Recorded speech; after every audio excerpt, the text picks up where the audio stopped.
매년 10월 30일은 종교개혁 기념일입니다. 그리고 마지막 주일은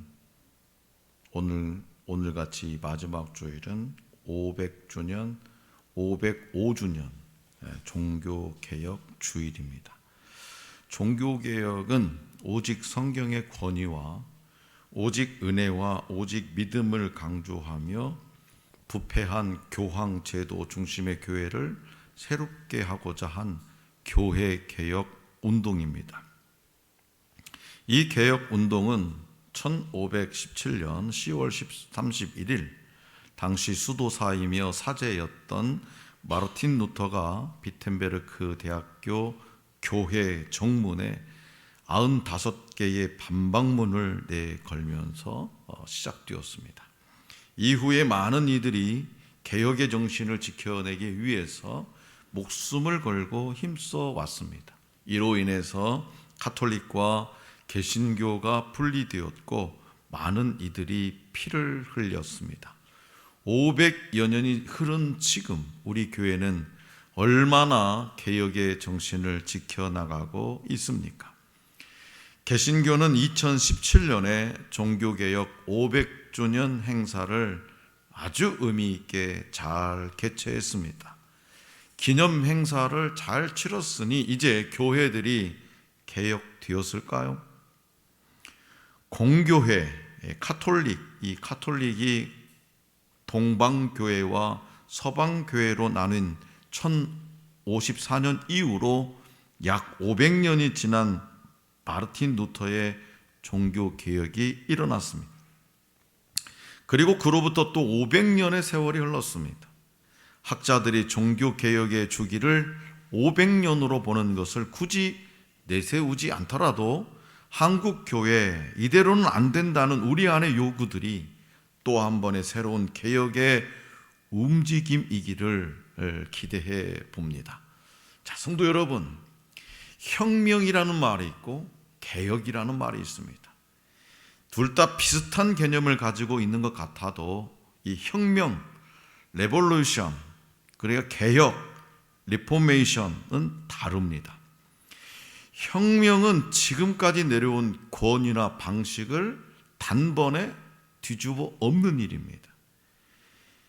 개혁은 근본을 부정하지 않습니다. 고쳐서 새롭게 하는 것이 바로 개혁입니다. 자, 그렇다면 무엇을 고쳐야 할까요?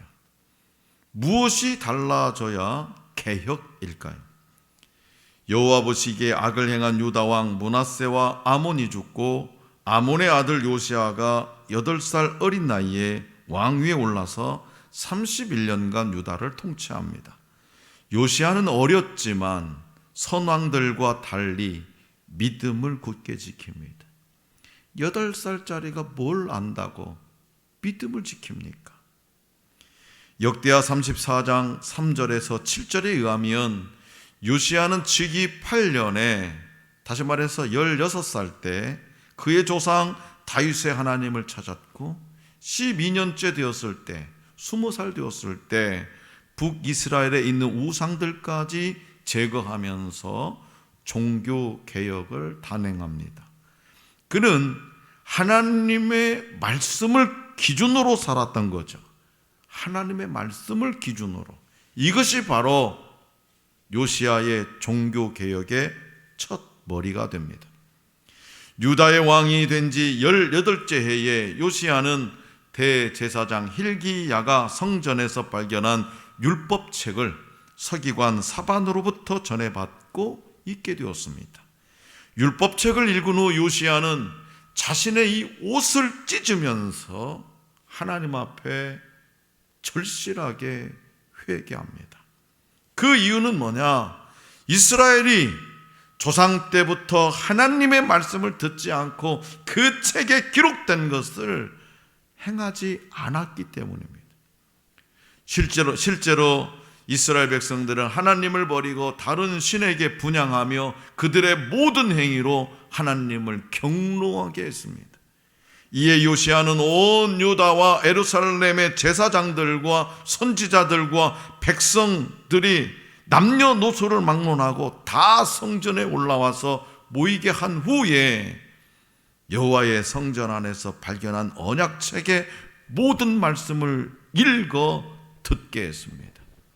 그리고 그는 하나님 앞에서 언약을 세우되 마음을 다하고 뜻을 다하여 하나님께 순종하고 그의 계명과 법도와 율례를 지켜서 그 책에 기록된 그 언약의 말씀을 자신과 온 백성이 다 따르기로 했습니다.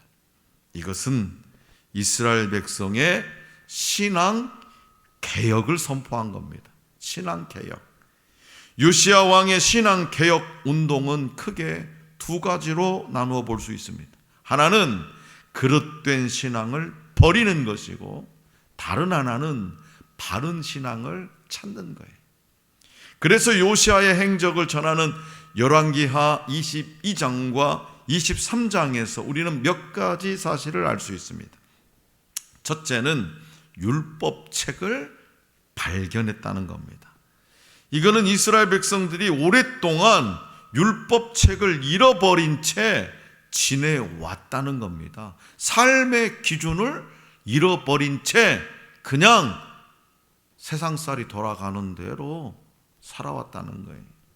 둘째는 당시 율법책에 기록된 내용은 왕과 모든 사람에게 큰 충격을 주었다는 거예요. 그동안 몰랐으니까. 그러니까 그 율법책을 찾아서 그 내용을 들여다보니까 충격이었다는 거죠. 왜요? 삶의 기준들이 다 잘못되었다라는 거죠. 그동안 그들이 얼마나 하나님에게서 멀어져 있었고 하나님의 언약을 잊고 있었는지를 드러내주는 겁니다. 셋째는 요시야가 우상을 제거하고 우상 숭배에 사용되는 물건을 불사르고 우상을 섬기는 제사장들을 쫓아냈다는 겁니다. 이것은 그동안 이스라엘 백성들이 참 하나님에 대한 바른 신앙 대신에 온갖 우상 숭배에 빠져 있었음을 말해줍니다. 우상 숭배는 하나님의 백성이 율법책을 잃어버리고 하나님의 말씀을 잊을 때 그 즉각적인 결과는 하나님과 바른 신앙으로부터 멀어지는 것임을 여실히 보여주는 것, 그것이 바로 우상 숭배입니다. 넷째로 이스라엘 백성이 오랫동안 유월절을 제대로 지키지 않았다는 사실입니다. 이것은 참 놀라운 일일 수밖에 없습니다. 유월절이라고 하는 건 뭐냐? 이스라엘이라는 민족과 국가 존립의 근거인 출애굽 사건을 기억하고 상징하는 이스라엘 최대의 명절입니다. 유월절을 바르게 지킨다는 것은 이스라엘이 이스라엘됨을 확인하는 행위입니다. 그리고 이스라엘이 하나님께서 택하시고 사랑하시고 하나님께서 친히 구해주시고 지켜주시고 인도하시는 하나님의 백성임을 재확인하고 공표하는 신앙의 행위가 뭐냐? 바로 유월절입니다. 그래서요, 하나님의 교회는 이 유월절을 그렇게 강조하고 있어요. 유월절을. 또 유월절을 바르게 지킨다는 것은 뭐냐? 이스라엘이 오로지 하나님의 은혜로만 사는 백성임을 고백하는 행위예요. 그런데 놀랍게도 이스라엘 백성들은 그 유월절을 지키지 않았거나 바르게 지키기를 잊고 있었다는 사실입니다. 자, 본문 말씀 22절을 다 같이 받들겠습니다. 22절 시작. 사사가 이스라엘을 다스리던 시대부터 이스라엘 여러 왕의 시대와 유다 여러 왕의 시대에 이렇게 유월절을 지킨 일이 없었더니. 아멘. 이처럼 우상 숭배에 빠진 사람은 결코 하나님에 대한 신앙 고백과 하나님 백성으로서의 정체성을 지킬 수 없습니다. 자, 오직 하나님의 백성으로서 살아갈 때만 우리는 이 세상을 이길 수 있습니다. 그렇기 때문에 요시야는 율법책에 기록된 대로 이스라엘 백성들에게 유월절을 지키도록 명령했고 유다는 오랜만에 성대하게 유월절을 지켰습니다. 그런데 그 유월절을 회복하는 건 뭐냐? 유월절을 회복하는 인간의 노력과 열심이 아니라 하나님의 말씀을 통해서만 가능합니다. 다섯째로 신앙 개혁자 요시야의 모습입니다. 그는 하나님의 말씀을 대할 때 하나님께서 인정하실 만큼 마음이 부드러워져서 하나님 앞에서 겸비하여 옷을 찢고 통곡할 줄 알았다고 했습니다. 그는 온 백성을 하나님의 말씀 앞에 세우며 말씀을 지키게 하는 용기와 결단을 지녔습니다. 그는 말씀을 듣는 것으로 그치지 않았습니다. 잘못된 신앙과 그 관행으로부터 돌이킬 줄 알았습니다. 그는 적당히 타협하지 않고 모든 하나님의 말씀을 따라서 이스라엘 백성들의 신앙을 단호하고 철저하게 개혁했습니다. 본문 말씀 24절과 25절은 그 사실을 다음과 같이 증거하고 있습니다. 다 함께 받들어 읽겠습니다. 24절 25절 시작. 요시야가 또 유다 땅과 예루살렘에 보이는 신접한 자와 점쟁이와 드라빔과 우상과 모든 가증한 것을 다 제거하였으니 이는 대제사장 hil기야가 여호와의 성전에서 발견한 책에 기록된 율법의 말씀을 이루려 함이라. 요시야와 같이 마음을 다하며 뜻을 다하며 힘을 다하여 모세의 모든 율법을 따라 여호와께로 돌이킨 왕은 요시야 전에도 없었고 후에도 그와 같은 자가 없었더라. 아멘. 25절은 요시야 왕을 마음을 다하며 뜻을 다하며 힘을 다하여 모세의 모든 율법을 따라 여호와께로 돌이킨 왕이라고 칭송하고 있습니다. 마음을 다하며 뜻을 다하며 힘을 다하여 모세의 모든 율법을 따라 여호와께로 돌이킨 왕.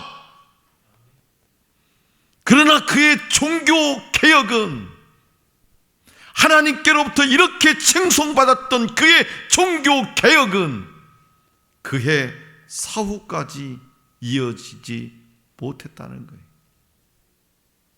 이후의 왕들은 요시야 이전과 마찬가지로 하나님 보시기에 악을 행했고 결국 유다는 멸망하고 맙니다. 그렇다면 마음과 뜻과 힘을 다하여 하나님을 향하는 일이라고 하는 것이 무엇일까? 마음과 뜻과 힘을 다하여 하나님을 향하는 일, 그것은 바로 회개입니다. 회개. 요시야는 하나님의 율법책을 읽으면서 옷을 찢으며 하나님 앞에 회개했습니다. 그러나 그 이후의 왕들은 회개하지 않았다는 거예요. 그러니까 그 개혁의 정신이 이어가지 않았다는 거예요. 아버지는 옷을 찢고 하나님 앞에 회개의 눈물을 흘렸는데 그 아들은 그렇게 하지 않았다는 거예요. 그래서 회개는 여호와께로 돌이키는 겁니다. 이것은 종교개혁의 핵심을 설명합니다. 회개는 계속되어야 하고 개혁은 멈춰서는 안 됩니다. 우리가 주님께로 향하는 것을 멈추는 순간 우리는 살아갈 수 없기 때문입니다. 할로윈데이라고 해서 이태원으로 달려갈 일이 아니었습니다. 할로윈데이라고 해서 집집마다 뭐 걸어놓고 그렇게 하는 일이 아닙니다. 그것을 그대로 보고 자란 아이들이 이태원 거리로 뛰어나간 거예요. 어렸을 적부터 가정에서 그런 모습을 보여준 아이들이 그것을 보고 뛰어나간 거예요. 우리 하늘 소망의 성도들은 절대로 할로윈데이 집에서 하지 마세요. 제발. 그게 우리 기독교적으로 맞습니까? 냉철하게 생각을 하세요. 하나님이 하라는 거 하세요. 하나님이 하라는 건 하지도 못하면서 왜 세상 문화를 쫓아갑니까? 왜? 왜 컬트 문화를 쫓아갑니까? 기독교 문화를 쫓아가야지 왜 컬트 문화를 쫓아갑니까? 밤새도록 그 소식을 듣고 여기저기 전화했을 거예요. 다 서울에 있는 자녀들, 가족들, 친구들한테. 다행스럽게도 우리의 자녀들은 그 시간에 집에서 자고 있더랍니다. 왜요? 주일날 예배 들어가야 되니까. 토요일이 부담스러운 거예요. 믿는 자녀들은 밤늦게 돌아다니는 게. 회개는 여호와께로 돌이키는 거예요. 이제라도 지금까지 그런 생각을 그렇게 해왔다면 이제부터라도 여호와께로 돌이키시기 바랍니다.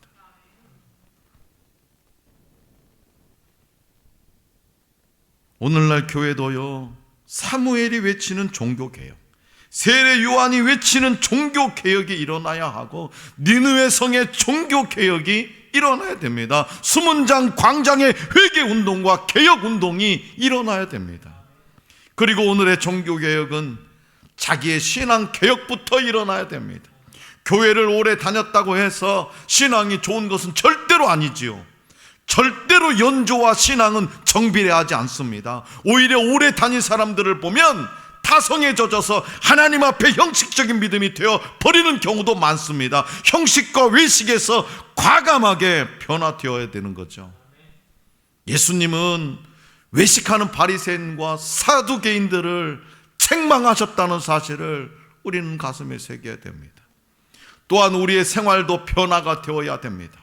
하나님을 믿는다는 우리 그리스도인들의 생활을 보십시오. 불신자들과 비교해서 과연 얼마나 하나님 앞에서 바른 생활하고 있는지 돌아봐야 되지 않겠습니까? 자신을 돌이켜보고 입으로만 주여 주여 하는 것이 아니라 하나님의 말씀대로 실천하는 행함의 생활로 변화되어야 됩니다. 그리고 우리의 봉사도 헌신도 개혁되어야 됩니다. 믿는 자들은 봉사니 헌신이 하는 말들을 곧잘 하고 있습니다. 그러나 과연 주님을 위해서 얼마나 헌신하고 얼마나 봉사했는지도 이 시간 돌이켜보고 하나님 앞에 잘못된 것을 고쳐야 됩니다. 그것이 종교개혁입니다. 그것이 신앙의 개혁입니다. 지금까지 믿음이 있노라 하면서도 실상은 믿음이 없고 하나님을 믿는다고 하면서도 실상은 믿음이 없이 살아온 우리입니다. 그렇기 때문에 우리의 인간성도 변화되어야 됩니다. 우리의 인간성이 변하지 않기 때문에 복음이 전해지지 않습니다. 사울이 변하여 바울이 된 것처럼, 시몬이 변하여 베드로가 된 것처럼 변화되어야 됩니다. 그런데 이 인간성의 변화는 나의 의지나 노력으로 되어지는 것이 아니라 성령의 능력으로만 가능합니다. 성령의 능력으로. 스가랴 4장 6절 말씀 우리 다 같이 받들어 있겠습니다. 앞에 보세요. 스가랴 4장 6절. 자, 시작. 그가 내게 대답하여 이르되 여호와께서 스룹바벨에게 하신 말씀이 이러하니라. 만군의 여호와께서 말씀하시되 이는 힘으로 되지 아니하며 능력으로 되지 아니하고 오직 나의 영으로 되느니라. 아멘.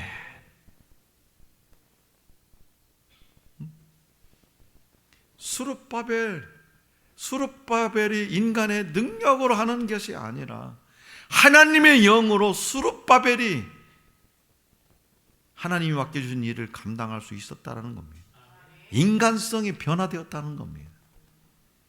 모세는 그의 나이 80세에 백발을 날리며 호렙산 계석에서 양을 치는 목자였습니다. 그러나 하나님이 그를 불러 성령을 체험케 되었을 때 이스라엘 백성을 애굽에서 인도하여 내는 하나님의 일꾼이 되었습니다. 베드로는 갈릴리 바다에서 일평생 고기나 잡던 어부였습니다. 그러나 그가 예수님의 부름을 받고 성령 받고 하나님의 일꾼이 되었습니다. 바울도 성령 받고 거듭나서야 하나님의 큰 일꾼으로 쓰임받게 되었습니다. 지금 이대로는 안 되는 거죠. 변화되어야 됩니다. 변화되려면 회개해야 합니다. 여호와께로 돌이켜야 합니다. 회개하려면 열심을 내어야 됩니다. 루터와 같이 불의와 죄악과 싸울 수 있는 믿음과 개혁의 불을 붙여야 합니다. 기독교 고전으로 읽히는 엔도 쇼샤쿠의 소설 침묵, 이 침묵이라는 소설은 기독교 박해기를 살아간 일본 성도들이 순교와 배교 사이에 선택을 강요할 때 침묵하시는 것처럼 보이는 하나님에 대해서 묘사합니다. 실제로 당시 기리시단, 일본의 그리스도인들을 기리시단이라고 합니다. 기리시단. 이 기리시단의 유적 박물관에 가면 당시 기독교인들을 색출하는 데 사용했던 후미에 십자가가 새겨져 있는 넓은 이 널판이라고 합니다. 그러니까 모든 주민이 그것을 밟고 지나가게 했대요. 후미에를. 그 후미에와 함께 핍박받던 그리스도인들이 자신의 신앙을 붙잡기 위해서 기독교의 상징을 은밀하게 새겨 놓은 등잔이나 그림, 찻잔, 그 다음에 검격 등을 볼 수 있다고 합니다. 박해 중에 성도들이 마주해야 했던 인간적인 고뇌는 때로 너무나도 가혹했을 겁니다. 생각해 보세요. 사랑하는 자식을 목에다 칼에 들여다 놓고 예수를 부인하면 살려주고 예수를 믿는다 하면 네 자식을 죽여버리겠다 라고 하면 그런 건 너무나도 가혹하지 않아요? 라헬이 하나밖에 없는데 딸이 둘도 있는 것도 아니고 자식이 셋 있는 것도 아니고 신자들 가운데는 순교를 불사할 만큼 강한 믿음을 가진 사람들이 있었는가 하면 이 침묵 소설에 나오는 기치지로처럼 배교와 회개를 반복하는, 배교했다가 회개했다가 배교했다가 회개를 반복하는 약한 믿음을 가진 사람들도 있습니다. 중요한 것은 하나님은 자신의 아들이 십자가에서 죄인들을 위해 흘리신 보혈을 무가치한 것으로 만들어버리고 많은 신자의 배교 행위를 싫어하시되 겉으로 드러난 행동이 아닌 각 사람의 마음 중심을 기준으로 판단하신다는 사실입니다. 각 사람의 마음 중심. 사랑하는 성도 여러분, 그렇다면 지금 우리는 무엇을 기준으로 살아가고 있습니까? 기준으로 삼아야 할 많은 것들을 놓치고 있지는 않습니까? 개혁을 시작한 요시야는 먼저 유다와 예루살렘을 정결케 했습니다. 우리의 삶을 정결하게 하는 것이 바로 개혁입니다. 내가 거룩하니 너희도 거룩하라는 말씀을 기억해야 됩니다. 또한 요시야는 율법서가 발견되자 백성에게 말씀을 읽히고 유월절을 지켰습니다. 불과 100여 년 전까지만 해도 우리나라는 영적 흑암에 속한 나라였습니다. 온갖 우상 숭배가 만연하고 거짓된 가르침이 개인의 삶과 사회 곳곳에 영향을 미치고 있었습니다.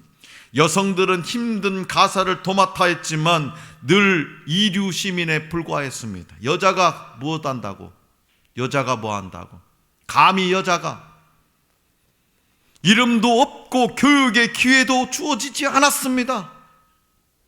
남자들은 포금하고 성적으로 문란한 삶을 살면 호탕한 남자라는 평을 받았습니다. 하인들은 대를 이어 하인이 되었고 물건처럼 대접받기 일쑤였습니다. 사람들은 백정들의 수고로 혜택을 누리면서도 고기를 먹게 되었잖아요. 백정들 때문에. 그들을 사람으로 대우하지 않았습니다. 그러나 이 땅에 복음이 들어오면서 사람들은 우상에 절하고 술에 취하고 성적으로 일탈하고 사람을 귀하게 여기지 않는 것이 죄인 줄을 알게 되었습니다. 우상을 버리고 하나님께 예배드리기 시작했습니다. 금주 금연 운동이 전국적으로 벌어졌고 여성들은 선교사들이 세운 여학교에서 교육받게 되었고 자기 이름도 갖게 되었습니다. 재중원을 통해서 백정들도 의사가 될 수 있었고, 수백 년 동안 이어져 온 신분의 굴레로부터 해방될 수 있는 기회를 얻게 되었습니다. 한 사람이 변화되자 가정이 변하고 나라가 변화되기 시작했습니다.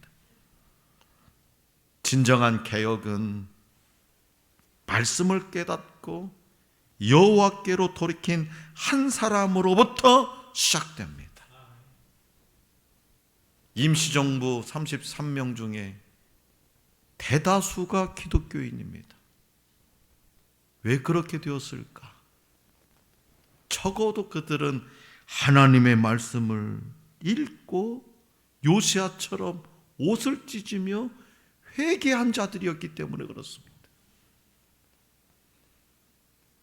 그 사람이 깨달은 말을 전하며 삶으로 실천할 때 비로소 폭발적인 힘을 얻게 됩니다. 그러므로 하나님의 말씀을 읽으시기 바랍니다. 이것이 개혁입니다. 절기를 지키시기 바랍니다. 주의를 성수하고 각종 절기를 정성을 다해서 지키시기 바랍니다. 이것이 오늘날의 신앙개혁, 종교개혁입니다. 여호와께로 돌이키는 개혁의 걸음을 멈추지 않기를 간절히 기원합니다.